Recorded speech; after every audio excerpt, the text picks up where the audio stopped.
네, 먼저 비밀번호 설정하는 방법에 대해서 말씀드리겠습니다.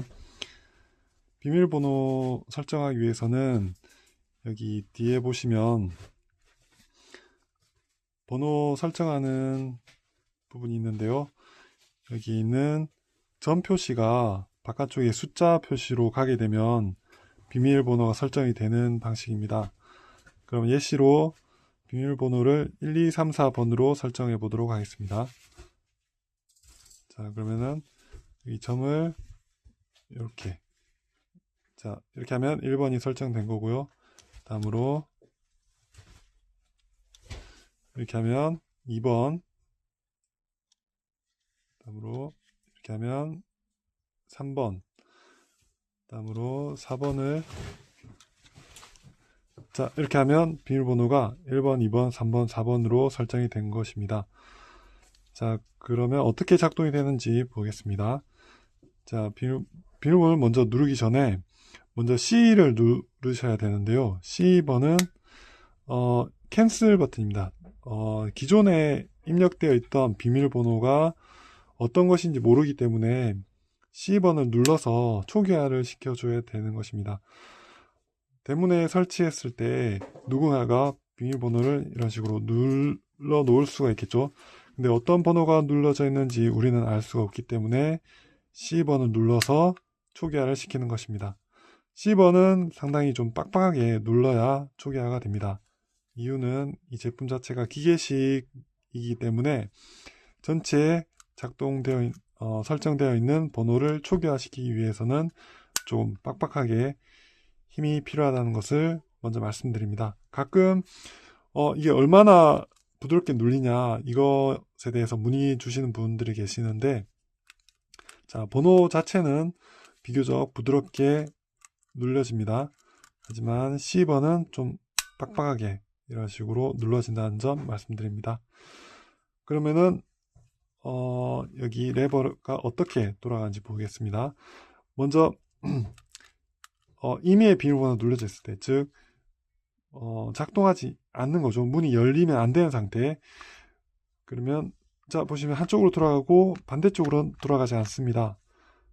다시 보시면 왼쪽으로는 돌아가는데 오른쪽은 돌아가지 않죠. 이 상태가 정상 상태입니다. 이거는 뭐냐면 왼쪽으로는 돌아간다는 것은 뭐죠? 잠글 수 있다는 거죠. 그리고 이쪽으로 돌아가지 않는 것은 열리지 않는다는 것입니다. 즉 대문에 설치했을 때 이쪽 방향으로는 항상 잠기겠죠. 그래서 잠기는 건 언제든지 잠글 수 있어야 되는데 여는 것은 비밀번호가 없으면 열리면 안 되겠죠. 그래서 열리지 않습니다. 그런데 약간 이 정도까지는 돌아가는 게 정상이고요. 그럼 비밀번호를 넣었을 때 어떻게 돌아가는지 보겠습니다. 먼저 C번을 눌러서 초기화를 시킵니다. 그런 다음에 아까 설정한 비밀번호 1번, 2번, 3번, 4번이죠. 이거를 눌러줍니다. 1번, 2번, 3번, 4번. 이 상태에서 오른쪽으로 돌려보겠습니다. 그러면 돌아가게 됩니다. 이렇게 해서 문이 열리게 되는 것입니다. 한번 돌아간 다음에 다시 돌렸을 때는 돌아가지가 않습니다. 이런 식으로 도락이 작동하게 되는 것입니다. 그렇다면 대문에 따라서 이쪽 방향으로 잠글 수도 있고 아니면 반대쪽으로 잠그기를 원하는 경우가 있겠죠. 이 경우에는 어떻게 하는지 보겠습니다. 먼저 뒤쪽에 보시면 뒤쪽에 번호로 1번이라고 표시가 되어 있는데요.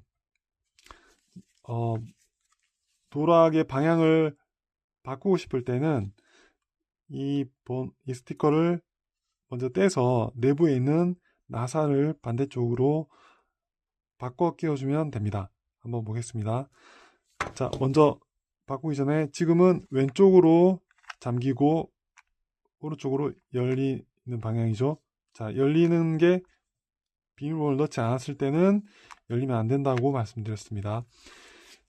이 상태에서 스티커를 떼보겠습니다.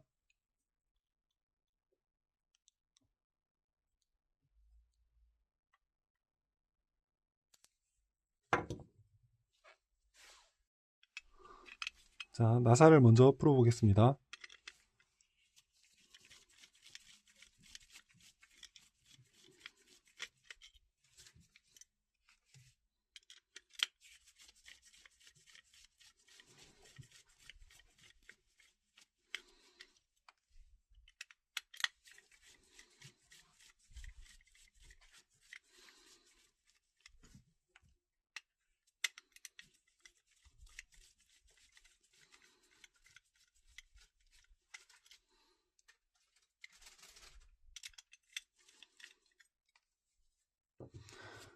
자, 나사를 다 풀었고요. 자, 이 상태에서 뚜껑을 열어 보겠습니다. 자, 뚜껑 여실 때는 좀 조심해서 여셔야 되는 게, 자, 뚜껑을 열어 보시면 내부에 여기 보시면 스프링이 있습니다. 자, 스프링이 빠지면 이걸 다시 끼우기 곤란해 하시는 분들이 많이 계시더라고요. 자, 이 스프링의 결속 상태를 한번 잘 보시기 바랍니다. 자, 스프링이 이런 식으로 자, 결합되어 있습니다. 헷갈리기 쉬우니까 잘 보시고 나중에 참고하시기 바랍니다. 자, 이 상태에서 자, 여기 판을 그대로 들어올리면 자, 이렇게 자, 이건 그냥 쇠로 되어 있는 판이죠. 자, 이게 원래 이렇게 되어 있었으니까 이거를 반대로 이렇게 뒤집어 주면 됩니다. 자, 반대로 뒤집어 주려면 여기 내부에 걸리는 부분 있죠. 걸리는 부분도 돌아가야 되겠죠. 자, 그래서 자, 이 부분을 살짝 돌려주는데 스프링이 튀지 않게, 스프링이 그냥 돌리면 튀어서 분실될 위험이 있으니까 자, 스프링을 살짝 눌러준 상태에서 반대로 이렇게 돌려줍니다. 자, 그러면 스프링이 튀지 않고 가만히 있죠. 자, 만약에 그대로 돌리게 되면 이렇게 빠져버리게 됩니다. 자, 이러면 안 되니까 자, 스프링을 잘 잡아준 상태에서 돌리기 바랍니다. 스프링이 한번 빠지면 이게 좀 까다롭습니다. 자, 이렇게 스프링이 빠지지 않게, 자, 지금도 보시면 잘 빠지죠. 자, 스프링을 잡아준 상태에서 이거를 돌려주시기 바랍니다. 자, 이렇게 그러면은 자, 스프링이 빠지지 않죠. 자, 잡은 상태에서 이렇게, 자, 이 상태에서 아까 자, 이거를 위치시키고, 자, 이거를 손을 잡은 상태에서 살짝 돌려서 이렇게 맞춰주면 됩니다. 자, 맞춰준 상태에서 자, 한쪽으로 돌려주시면 되고요. 자, 이건 요령껏 하시면 되는데 중요한 것은 여기 스프링이 빠지지 않게 하는 것이 가장 중요합니다. 자, 튀어나와 있는 거는 다시 밀어 넣어주고요. 자, 그 다음에 자, 뚜껑을 다시 덮어주면 됩니다.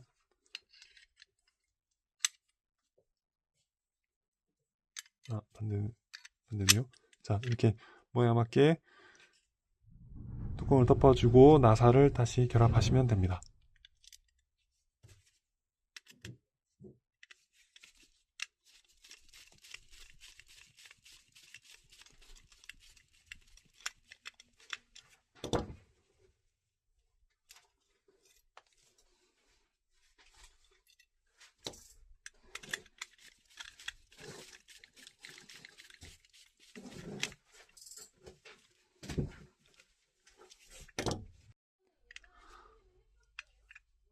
자, 이렇게 나사를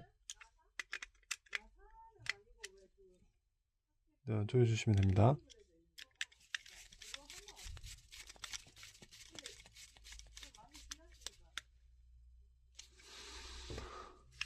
자, 이렇게 하면 방향이 이제 완전히 바뀌었죠. 자, 이렇게 방향을 바꿔서 사용하시면 됩니다. 자, 다음으로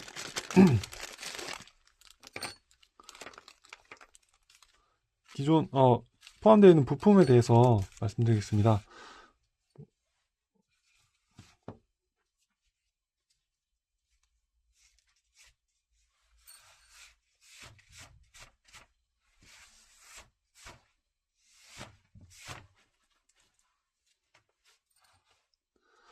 자, 기본적으로 결합 나사 3개, 그리고 일반 스크류 나사 4개. 자, 스크류 나사 4개는 자, 이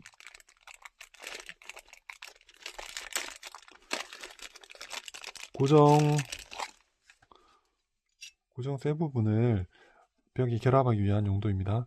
자, 이거는 안쪽으로 들어가게, 자, 여기 문이 있으면 문 안쪽으로 들어가게 결합할 때 사용하는 거고요. 자, 이거는 들어가게 하기 어려운 경우에, 자, 위쪽으로, 자, 벽에 이제 결합해서 이게 돌출되면, 자, 이 부분이 나중에 여기 딱 걸리게 되겠죠.